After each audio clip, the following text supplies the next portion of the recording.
یہ ایک مسئلہ ہے کہ اگر صرف قرآن کریم کا متن ہے تو وہ سب سے مقدس ہے، اس کے اوپر کوئی کتاب نہیں رکھی جا سکتی، لیکن اگر اس میں ترجمہ ہے دوسری چیزیں تو اس کے اوپر پھر کوئی دوسری کتاب اگر رکھ دی جائے تو رکھی جا سکتی ہے، نہیں رکھنی چاہیے لیکن رکھ دیں تو رکھی جا سکتی۔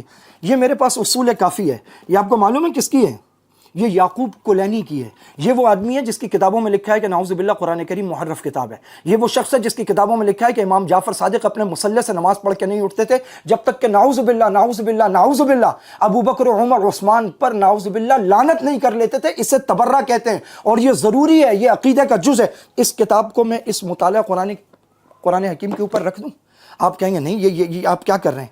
اس میں حوالے ہیں اس کے ہیں، اس مطالعہ قرآن حکیم میں اس کے حوالے ہیں، جہاں بخاری کے حوالے ہیں، جہاں مسلم کے حوالے ہیں، وہاں اس کے حوالے ہیں۔ تو یہ نعوذ باللہ اس کے اوپر رکھ دو، یہ ہمارے بچوں کو پڑھایا جا رہا ہے۔ اور اب جب یہ باتیں نکل کے اور کھل کے سامنے آنا شروع ہو گئیں، دی علم فاؤنڈیشن کا وہ پھٹ گیا، وہ فاؤنڈیشن اندر سے، اور وہ نکل کے آ گیا۔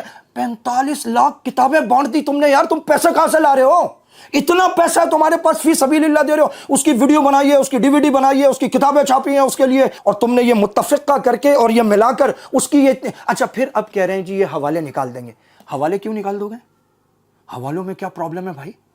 یعنی کوئی تو بات ہے جو تمہیں لگ رہا ہے کہ اب حوالے نکال حوالے مت نکالو نا، وہ جو پیشاب کا قطرہ ڈالا ہے وہ نکالو، وہ گندے عقائد، وہ جو تعریف قرآن کا عقیدہ ہے، وہ جو اولی الامر نعوذ باللہ 12 ائمہ ہیں جن پر وحی اترتی ہے، مفترض الطاع ہے، معصوم ہے، منصوص ہے، لسان اللہ، ید اللہ، عین اللہ ہے، وہ نکالو نا۔ وہ ہمارے بچوں کو، اور بچے کون سے؟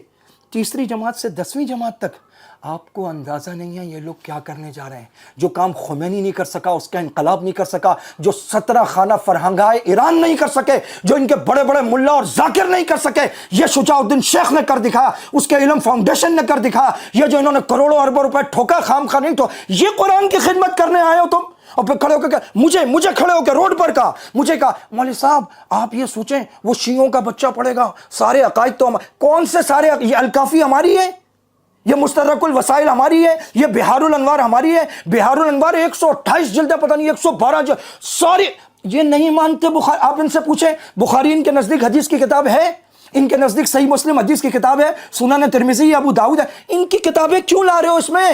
97% اہل سنت کے ملک میں یہ والا ترجمہ متفقہ اور متفق۔ مجھے تو حیرت ہے، مطلب خدا کی قسم مجھے حیرت ہوتی ہے۔ مولانا طارق جمیل صاحب وہاں جو جفیاں ڈال رہے ہوتے ہیں ان کو، اور کوئی اور ہے یہ سائن کر دیا، یہ سائن کر دیا، یہ سائن ٹھوک دیا اٹھا کر، میں پاؤں نہ چوم لوں الیاس رضا عطار قادری کے، جو فرماتے ہیں کہ مدینہ کے کتے کاٹے مجھے، میرے جنازے میں بھی نہ آئے وہ آدمی جو سیدنا امیر معاویہ رضی اللہ تعالیٰ عنہ سے نفرت کرتا ہو یا اس کے دل میں کوئی میل ہو۔